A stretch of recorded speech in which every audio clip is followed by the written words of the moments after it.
Hello and welcome to home science junction YouTube channel. मेरा नाम है निखिल और आज से हम शुरुआत करेंगे DSSB फर्स्ट पेपर की। जो इसमें सेक्शंस पूछे जाते हैं, 5 सेक्शंस आपके पूछे जाते हैं। 20-20 क्वेश्चंस हर सेक्शन में होते हैं और जो पहला सेक्शन होता है आपका वो है जनरल एबिलिटी।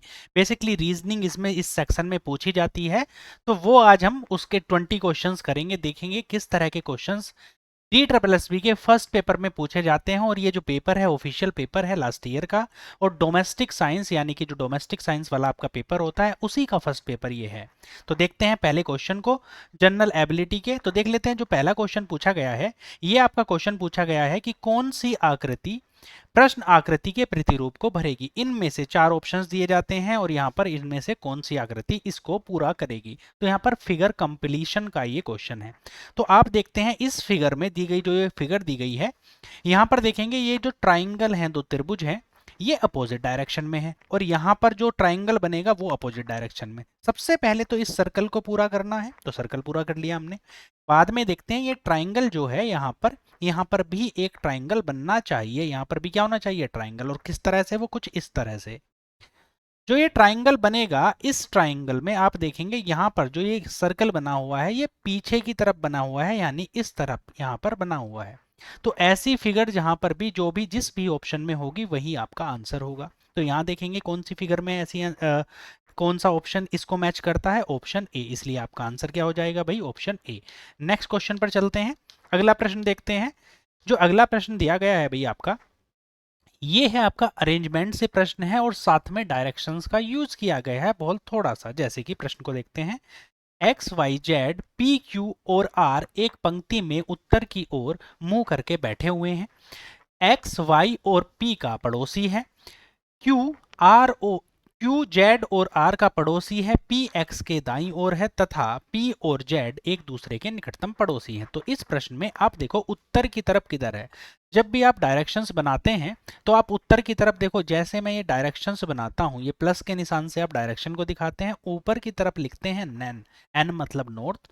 इसके अपोजिट डायरेक्शन में लिखते हैं साउथ। इस साइड में लिखते हैं आप ईस्ट यानी कि पूर्व, और इस साइड में लिखते हैं वेस्ट। जब भी डायरेक्शन बनाते हैं हम तो हम इस तरह से इसको रिप्रेजेंट कर रहे होते हैं। ठीक है, जरूरी नहीं है, आप इसके अलावा भी इसको चेंज भी कर सकते हैं। ऐसा कोई जरूरी नहीं है कि आप ऐसा ही दिखाएं, बट ये स्टैंडर्ड सेट है, अधिकांश बुक में आपको इस तरह से ही देखने को मिलता है।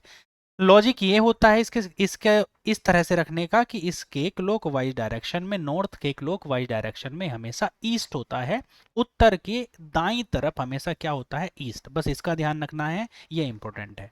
प्रश्न में दिया गया है कि ये लोग उत्तर की तरफ मुंह करके बैठे हैं, यानी सभी का मुंह उत्तर की ऊपर की तरफ है, यानी नॉर्थ की तरफ है। एक्स वाई और पी का पड़ोसी है। अब इस लाइन से हमें यह पता चलता है कि एक्स जो है वाई और पी का पड़ोसी है, मतलब वाई एक साइड वाई बैठा होगा, एक साइड पी। लेकिन अभी तक आपको ये नहीं पता है कि वाई के किस साइड बैठा है, एक्स के किस साइड वाई है, किस साइड पी। तो आगे देखते हैं। क्यू जेड आर का पड़ोसी है, पी एक्स के दाईं ओर है। ये इंपॉर्टेंट लाइन मिली आपको। तो देखो क्या दिया हुआ है यहाँ पर कि पी कहाँ पर है? एक्स के दाईं ओर है। अगर एक्स यहाँ पर है तो पी दाईं ओर है, राइट साइड में है। एक्स के दाईं ओर पी है। आगे क्या दिया गया है देखो। अब इस वाली लाइन पर आते हैं। एक्स वाई और पी का पड़ोसी है। एक्स क्या है? वाई और पी का पड़ोसी। एक साइड तो पी आ गया, तो दूसरी साइड में कौन रहा होगा भाई? वाई रहा होगा। आगे देखते हैं। क्यू जेड और आर का पड़ोसी है। यहाँ पर क्यू जेड और आर तो कहीं है नहीं, अभी आपको पता भी नहीं है कि इस साइड बैठे हुए हैं दाईं तरफ या फिर बाईं तरफ। लेकिन आगे एक लाइन दी है, तथा पी और जेड एक दूसरे के निकटतम पड़ोसी हैं। पी के एकदम पास में कौन बैठा है भाई? जेड। पी और जेड क्या है? निकटतम पड़ोसी।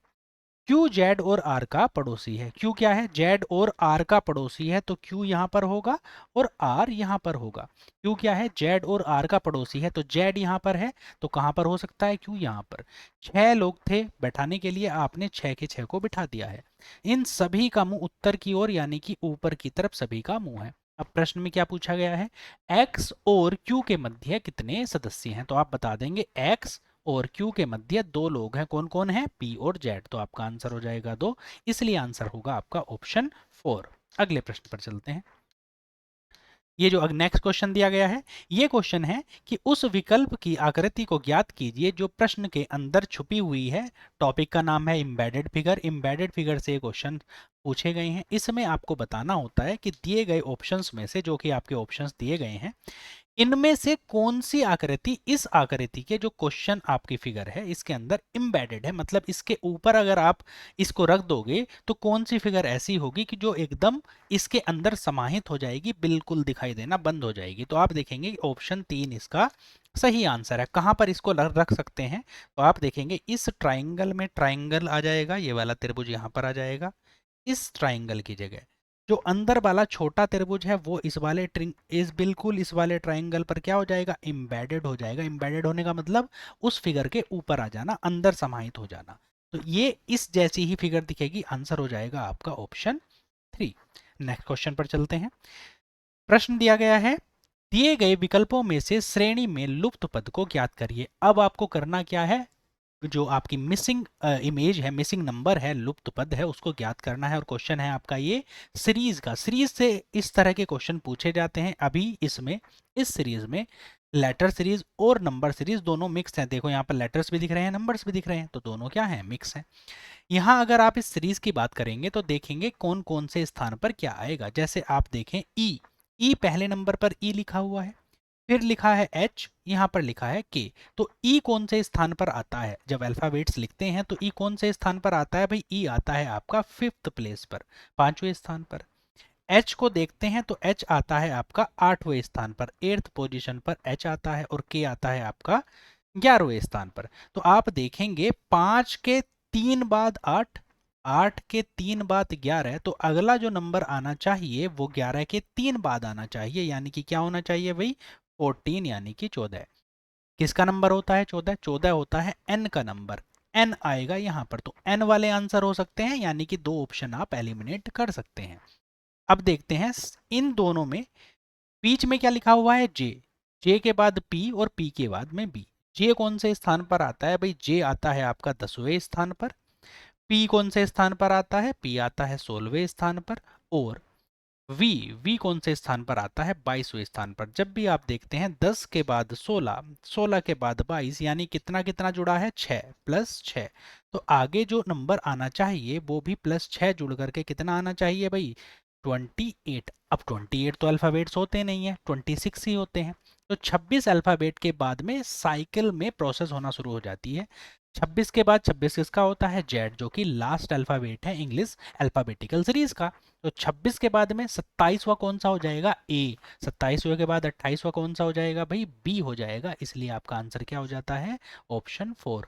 एन बी 2 आपने चेक कर लिए, लास्ट में तो दोनों के 16 ही लिखा है, तो आंसर हो जाएगा। अगले प्रश्न पर चलते हैं। देखते हैं भाई, दी गई आकृति में कितने त्रिभुज हैं, ट्राइंगल्स आपको काउंट करने हैं कि कितने ट्राइंगल हैं। अब देखो ट्राइंगल काउंट करने की वैसे तो बहुत सारी टेक्निक्स भी हैं, आप शॉर्ट ट्रिक भी लगाते हैं, लेकिन आपके एग्जाम में उतनी डिफिकल्ट फिगर नहीं आती, बहुत बड़े नंबर नहीं आते कि आपको 40-50 ट्राइंगल काउंट करने के लिए दिए जाएं। ऐसे ट्राइंगल्स आते हैं जो आप 1 से 1.5 मिनट या 2 मिनट लगा का समय लगा करके काउंट कर सकते हैं। जैसे इस फिगर की बात करूं तो मैं ऊपर वाला ट्राइंगल को मैं अलग निकाल के रख लेता हूं, जिससे आपको समझने में आसानी हो। ये ट्राइंगल निकाला है, वो ये कुछ इस तरह से बना हुआ है, ठीक है। तो इसमें कितने ट्राइंगल बने हुए हैं इसकी बात करते हैं। देखेंगे एक ट्राइंगल ये है, एक ये है, 2 ट्राइंगल और एक ये बड़ा वाला ट्राइंगल, बड़ा वाला त्रिभुज, ठीक है। तो 3 ट्राइंगल इस फिगर में है, 1, 2 और 3। एक इस वाली फिगर में है 3, तो यहाँ 3 है। ये वाली फिगर भी तो सेम ही दिख रही है जैसी ये वाली फिगर है, तो इसमें भी कितने हैं, 3। और यहाँ पर जो ये फिगर दिख रही है इसमें भी कितने होंगे भाई, 3 ही तो होंगे। तो टोटल मिलाकर कितने हुए, 9। अब देखो ये बीच में एक ये वाला ट्राइंगल बच गया, कौन सा वाला भाई, जो इनके सेंटर में ट्राइंगल है। तो 9 और 1 10, और एक सबसे बड़ा वाला त्रिभुज कितने हो गए, ये टोटल मिलाकर के 11 प्लस कितना हो गया 1, टोटल कितने हो जाएंगे 11। आंसर कितना है आपका, ऑप्शन ए आपका सही आंसर हो जाएगा। अगले प्रश्न पर बढ़ते हैं। देखते हैं, एक सुबह कुश और हर्षल एक चौराहे पर आमने सामने खड़े हैं। यदि हर्षल की परछाई कुश के ठीक बाईं ओर पड़ रही है तो कुश का मुख किस दिशा की ओर था। तो कुश का मुख बताना है। देखो ये क्वेश्चन है आपका डायरेक्शन टेस्ट से, दिशा परीक्षण से। एक टॉपिक आता है जिसमें आपको डायरेक्शंस बतानी होती हैं, हमें कन्फ्यूजन भी होता है, डे टू डे लाइफ में भी हम देखते हैं कि हमें यही नहीं पता होता कि दाईं तरफ किधर है बाईं तरफ है। इंग्लिश में कंफर्टेबल है हम, हिंदी आती है, कंफर्टेबल इंग्लिश में है, राइट साइड में जाना है लेफ्ट में, लेकिन हिंदी में नहीं पता कि दाएं तरफ किधर है बाएं, तो उसमें कंफ्यूज होने की ज़रूरत क्या है, वो तो बाइलिंगुअल पेपर है।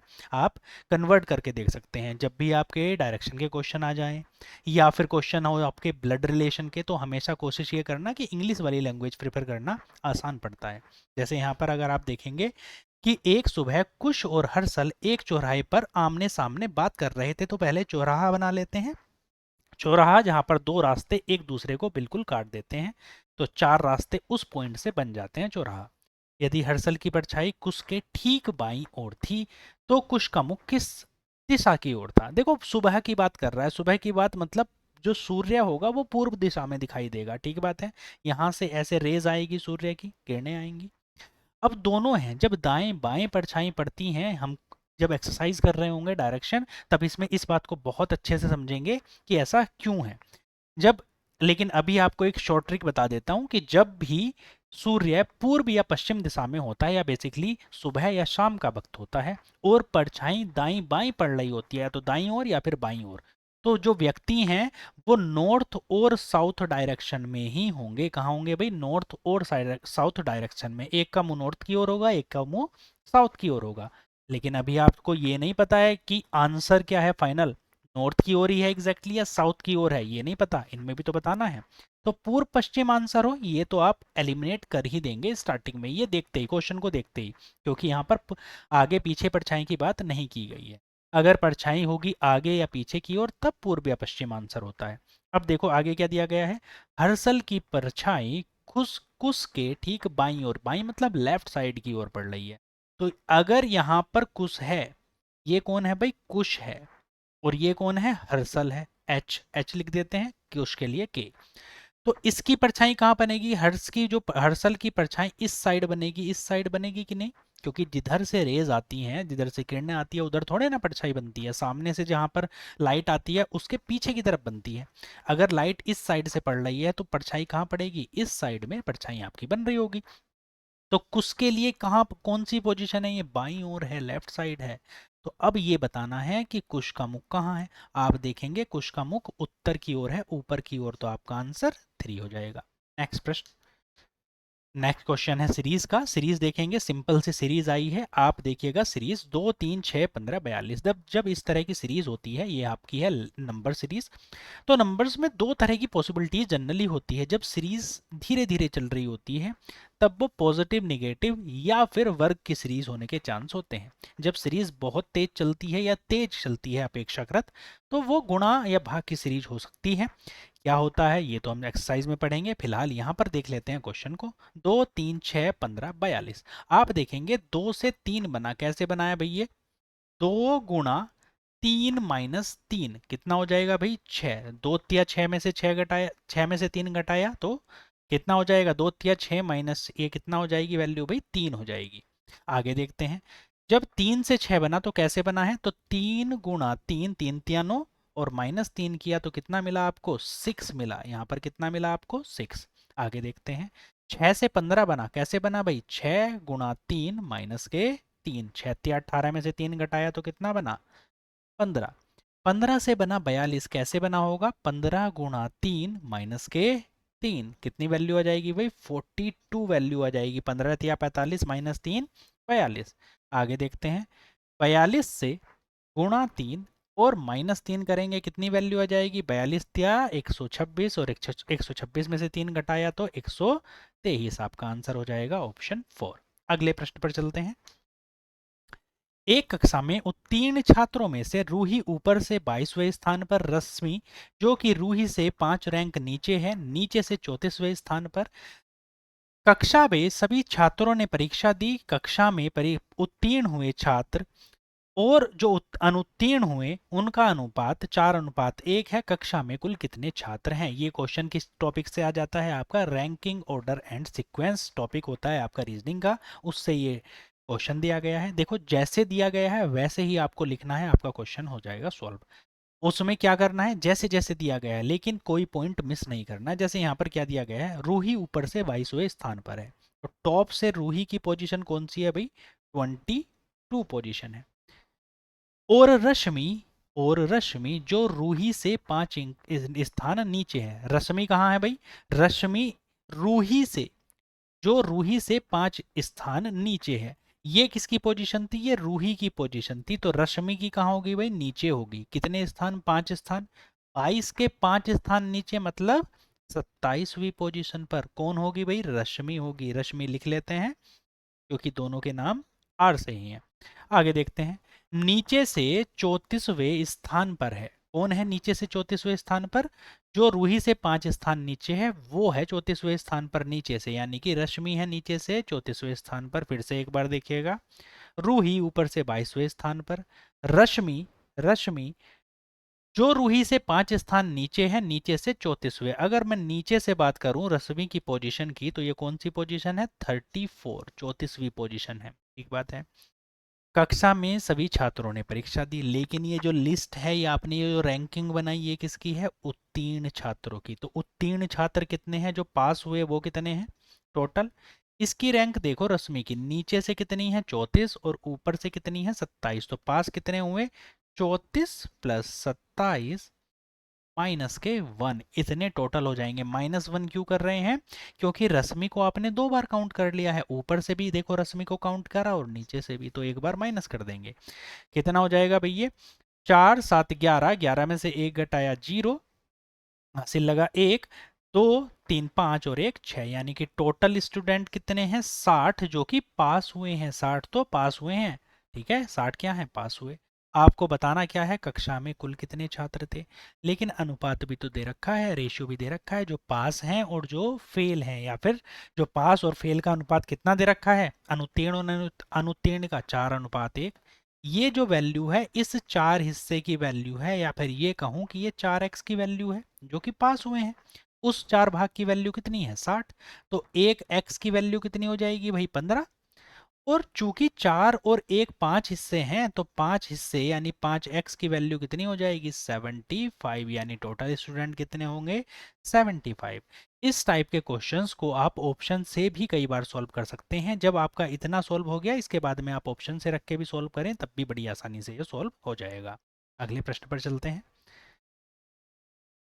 चलिए देखते हैं। अगला प्रश्न है आपका, ये है वेन डायग्राम का प्रश्न। प्रश्न को पढ़ेंगे, समझेंगे, और जैसे जैसे दिया है, ये सामान्यतः आसान प्रश्न होते हैं वेन डायग्राम के, लेकिन वेन डायग्राम से जो आपका दूसरा टॉपिक आता है सिलोज्म, उसके थोड़े से क्वेश्चन डिफिकल्ट हो जाते हैं।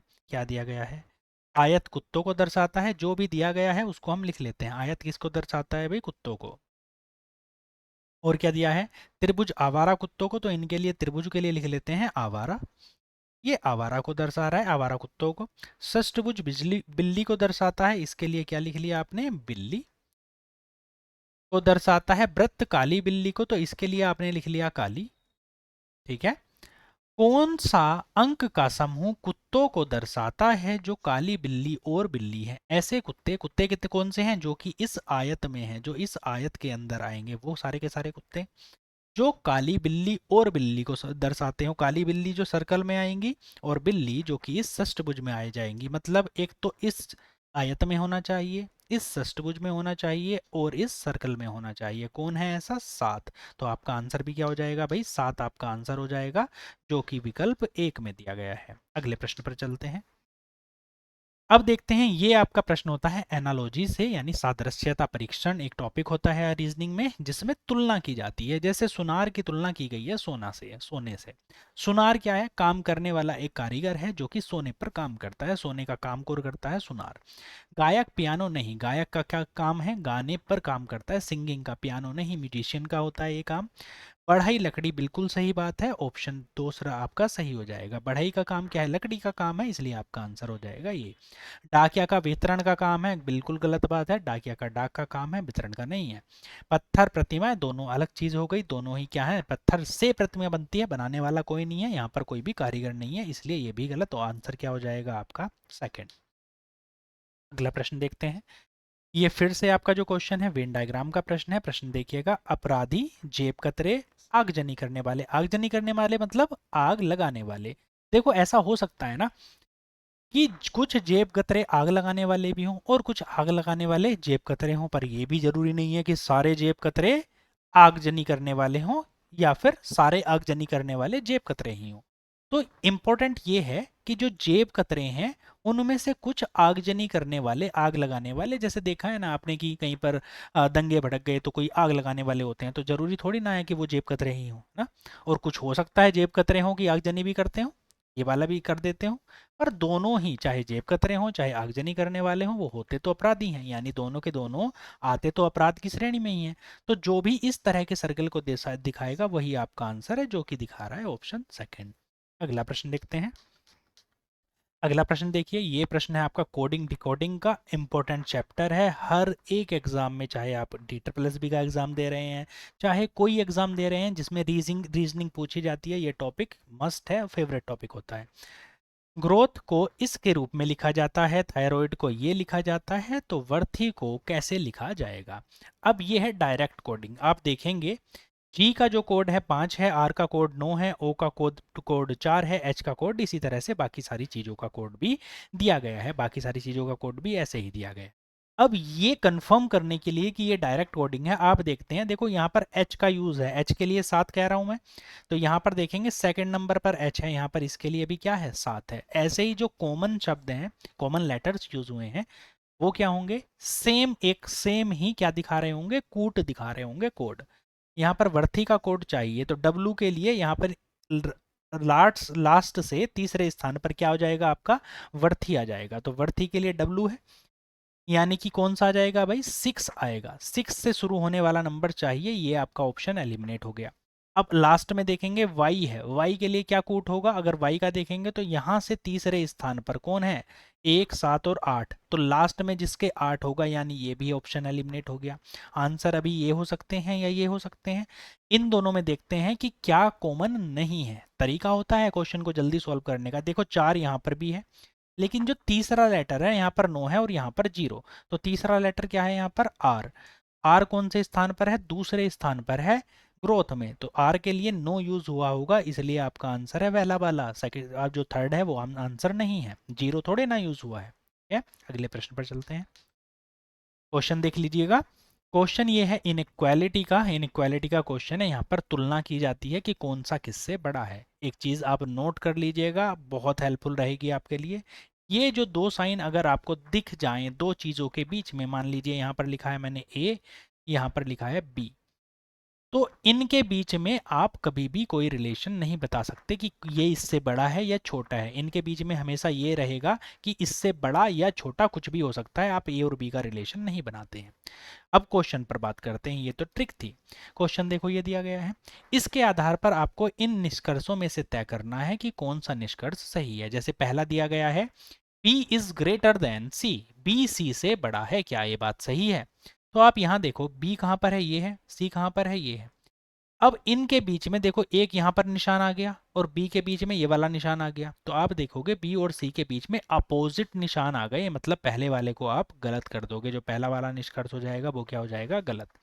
अब सेकंड पर देखते हैं, इज पी ग्रेटर देन सी, क्या पी सी से बड़ा है। अब वो देखते हैं, पी यहाँ पर है, सी यहाँ पर है, अब पी और सी को देखें तो एक तरह के निशान है, तो आप देखेंगे नंबर रख के देख सकते हैं, जैसे मान लीजिए मैं सी के लिए लिख लेता हूँ, सी का नंबर है 5, ये जो सी की पोजीशन है, सी का नंबर है 5। अब ए के लिए लिखा, ए इससे बड़ा होना चाहिए 5 से, तो मान लीजिए लिख लेते हैं ए के लिए 10, ये बड़ा होना चाहिए। अब आर क्या हो सकता है, या तो बड़ा या बराबर, आप बराबर ही लिख लीजिए चाहिए, चलिए मैंने आपने क्या लिखा है 10 लिख लिया, तो पी जो है वो 10 से भी बड़ा होगा ही होगा, मान लेते हैं क्या है पी 15, तो ये तो कंफर्म है, ये 5 है तो ये कितना आया भाई 15, तो आपका सेकंड वाला सही हो जाएगा। फर्स्ट वाले की बात कर रहे थे, देखो अब ये 15 है पी, तो जो बी है या तो बराबर हो सकता है 15 या फिर 15 से छोटा, 15 से छोटा तो जीरो भी हो सकता है, अगर जीरो हो जाए तो हो जाएगा, तो जरूरी थोड़ी है बी बड़ा हो, इसलिए आप क्या कर देते हैं इसको गलत।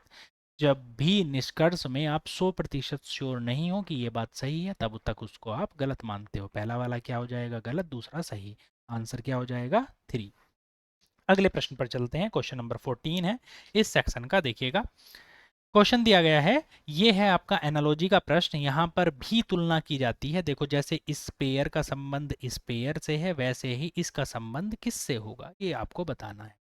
आप अगर क्वेश्चन को ध्यान से सिर्फ पढ़ भर लेते हैं तो भी ये क्वेश्चन सॉल्व हो जाए। 1 4 7 अनुपात 7 4 1, यानी कि यहाँ पर जो नंबर्स हैं उनको उल्टा करके लिख दिया गया है। यहाँ पर 1 शुरू में है, यहाँ पर लास्ट में है, यहाँ पर 7 लास्ट में है, यहाँ पर 7 शुरू में। इसको ये भी वेरीफाई कर रहा है जो अगला वाला है। 2 यहाँ पर शुरू में है तो 2 यहाँ पर लास्ट में है। 3 यहाँ पर शुरू में है तो 3 3 बीच में है तो 3 बीच में है। 6 यहाँ पर लास्ट में है तो 6 यहाँ पर शुरू में है। दोनों को आप वेरीफाई कर लीजिए। ऐसा ही यहाँ पर भी होगा। 8 शुरू में है तो 8 कहाँ पर जाएगा, लास्ट में। 9 लास्ट में है तो 9 कहाँ पर रहेगा, शुरू में। और 6 बीच में ही रहेगा, यानी 9 6 8 जहाँ पर भी होगा वो आपका आंसर हो जाएगा, जो है कि है सेकंड में। ठीक है, अगले प्रश्न पर मूव करते हैं, देखते हैं अगला प्रश्न क्या है। नेक्स्ट प्रश्न जो आपका पूछा गया है ये है सिलोज्म से न्याय निगमन से। वेन आरेख को जब आप अच्छे से सीख जाते हैं तब इस चैप्टर पर आप आते हैं, क्योंकि इसमें वेन आरेख आपको बनाने पड़ते हैं। वेन आरेख का काफ़ी यूज़ किया जाता है।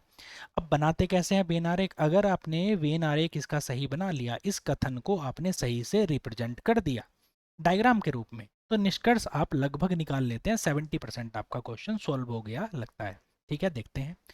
सभी बच्चे वयस्क हैं तो कैसे बनाएंगे भाई? बच्चे ये लिखे आपने, सभी बच्चे जितने भी बच्चे हैं वो सारे के सारे क्या हैं, वयस्क हैं। क्या है, सभी बच्चे वयस्क हैं, तो वयस्क आपने लिख दिया। आगे देखेंगे, कुछ वयस्क बुजुर्ग हैं। जो कुछ वयस्क हैं वो क्या हैं, बुजुर्ग हैं, बुजुर्ग हैं। अब आप देखिएगा, अब आप निष्कर्ष देखेंगे कि क्या इससे ये निष्कर्ष निकलते हैं। अगर निकलते हैं और 100% आप सहमत है इस बात से तो आप सही लगाइएगा, अदरवाइज गलत। तो देखेंगे पहला क्या है, सभी बुजुर्ग बच्चे हैं। तो सभी बुजुर्ग बच्चे हैं, पहली बात क्या हो जाती है, गलत।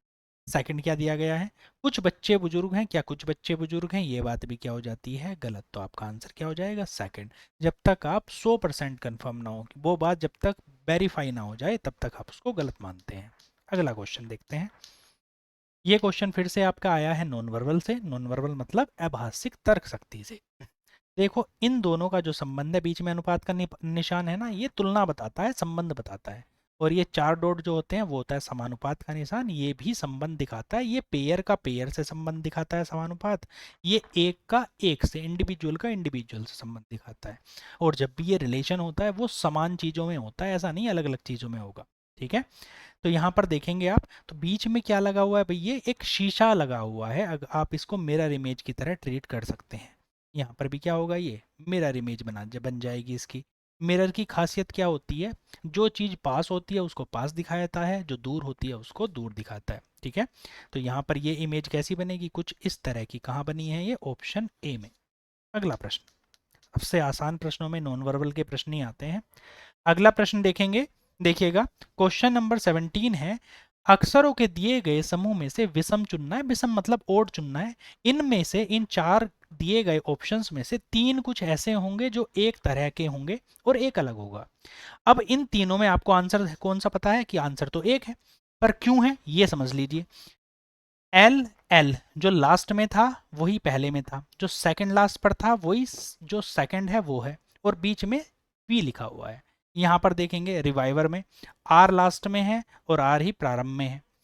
ई सेकंड प्लेस पर है, ई लास्ट प्लेस पर है, सेकंड लास्ट प्लेस पर है। उसके बाद में वी यहाँ पर है तो वी है और आई बीच में है। ठीक है, सिविक में देखिएगा, सी लास्ट में तो सी लास्ट में, आई सेकंड प्लेस पे तो आई सेकंड लास्ट प्लेस पे और वी बीच में। लेकिन जब आप कॉस्मिक देखते हैं, सी और सी तो लास्ट में है, लेकिन यहाँ पर सेकंड स्थान पर ओ है और यहाँ पर आई है। ये एनोमली है, ये अलग है, ये अलग चीज दी गई है, इसलिए क्या हो जाएगा, विषम हो जाएगा बाकी की तुलना में। आंसर क्या हो जाएगा, ऑप्शन ए। अगला प्रश्न देखते हैं। क्वेश्चन नंबर 18 है। ये क्वेश्चन आपका फिर से कोडिंग डिकोडिंग और एनालॉजी का मिक्स क्वेश्चन है। इसमें पेयर का संबंध इससे ही दिखाना है आपको। तो आप देखेंगे ए के बाद में आया बी, तो सी के बाद में क्या आएगा भाई, इधर डी। तो डी से क्या कौन कौन से ऑप्शन है, ये 2 ऑप्शन है, ये दोनों आपके एलिमिनेट। जेड के पहले क्या आता है, बाई। जेड के पहले, जेड 26वें स्थान पर, एक्स वाई जेड होता है ना, जेड से पहले वाई, तो एक्स से पहले कितना आ जाएगा, डब्लू आ जाएगा। डब्लू कहाँ पर है, इसमें, ऑप्शन सेकंड आपका आंसर। कोडिंग डिकोडिंग भी था, एनालॉजी भी था, पेयर का पेयर से संबंध होता है। ठीक है, अगला प्रश्न देखते हैं। अगला प्रश्न देखिएगा, दिए गए विकल्पों में से श्रेणी में लुप्त अक्षर समूह को ज्ञात कीजिए। आपको देखना है कि जो क्वेश्चन मार्क है उसके स्थान पर क्या आएगा। अब फिर से ये एक तरह की सीरीज भी है, ये एक सीरीज है आपकी लेटर सीरीज। डब्लू कौन से स्थान पर आता है भाई, ये आपको पता है, 23rd प्लेस पर आता है डब्लू। 23वें स्थान पर। आर अगर देखें तो आर आता है भाई 18वें स्थान पर, और एम कौन से स्थान पर आता है? 13वें पर। आप देखेंगे 23 से 18 हो गया, यानी 5 की कमी। 18 से क्या हो गया? 13 हो गया, 5 की कमी। अब 13 से फिर से 5 की कमी होकर के कितना हो जाएगा? 13 में से 5 घटाएंगे तो 8 हो जाएगा, और 8 किसका नंबर होता है? एच का। एच से एकमात्र ऑप्शन ये स्टार्ट है, इसलिए बाकी के सारे क्या हो जाएंगे? गलत हो जाएंगे। आंसर हो जाएगा आपका ऑप्शन डी। अगला प्रश्न, फिर से ये जो क्वेश्चन दिया गया है ये है आपका सिलोज्म का क्वेश्चन। देखते हैं क्वेश्चन क्या है। इंपॉर्टेंट चैप्टर रहता है, वेन डायग्राम के आपने देखे हैं, क्वेश्चन पूछा गया, सिलोज्म के क्वेश्चन पूछे गए तो इंपॉर्टेंट था ये भी। कोई केक बन नहीं है, तो कोई भी केक क्या नहीं है भाई? बन नहीं है। ये दिया गया है, जैसा दिया गया है वैसा ही आप डायग्राम बना लेंगे तो आपके क्वेश्चंस गलत होने के चांस कम रहेंगे। कोई बन पेन नहीं है, कोई भी बन पेन नहीं है, पेन नहीं, ये आपका निगेटिव स्टेटमेंट है। इसमें पॉजिटिव और निगेटिव स्टेटमेंट होते हैं, धनात्मक ऋणात्मक स्टेटमेंट होते हैं। उनके आधार पर कुछ एक कंक्लूजन है जो क्लास में अगर आप देखेंगे, इसके वेन डायग्राम को अगर आप समझेंगे और सिलोज्म को समझेंगे तो आपको समझ में आएगा और बेहतर तरीके से। अब इसके आधार पर इन निष्कर्षों में से तय करना है कि कौन सा सही है, कौन सा फॉलो करता है। तो देखो, कोई बन केक नहीं है, कोई भी बन केक नहीं है, ये बात 100% सही रहेगी, क्योंकि कोई केक बन नहीं है तो कोई बन भी केक नहीं है। ये क्या हो जाता है आपका सही, इसलिए आपका आंसर है ऑप्शन 1। तो ये थे आपके जनरल एबिलिटी के यानी कि रीजनिंग के 20 क्वेश्चंस जो डी ट्रिपल एस पी के एग्जाम में आपके पूछे गए हैं।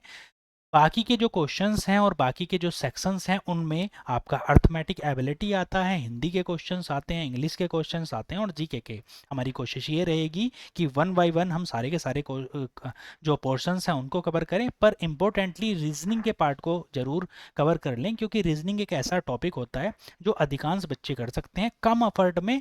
इसमें 20 में से 20 आप मार्क्स स्कोर कर सकते हैं, जबकि मैथमेटिक्स या फिर जब अर्थमेटिक एबिलिटी का जो सेक्शन आएगा वो कंपेरेटिवली टफ होता ही है। वो जो स्पेशली जो बैकग्राउंड है, बैकग्राउंड का काफ़ी फर्क पड़ता है। मैथमेटिक्स बैकग्राउंड नहीं है तो ऑब्वियसली वो टफ तो थोड़ा बहुत रहेगा ही इसके कंपैरिजन में। इसलिए रीजनिंग पर ज़्यादा फोकस करना है, सामान्य प्रश्न पूछे जाते हैं। हिंदी की बहुत अच्छे से तैयारी करनी है, इंग्लिश में थोड़ा भी पढ़ेंगे तो भी आप आराम से 20 में से 15-16 तक क्वेश्चन आप करके आ सकते हैं। ऐसे ही क्वेश्चन आपको मिलते रहेंगे, तो बने रहिएगा हमारे YouTube channel home science junction पर।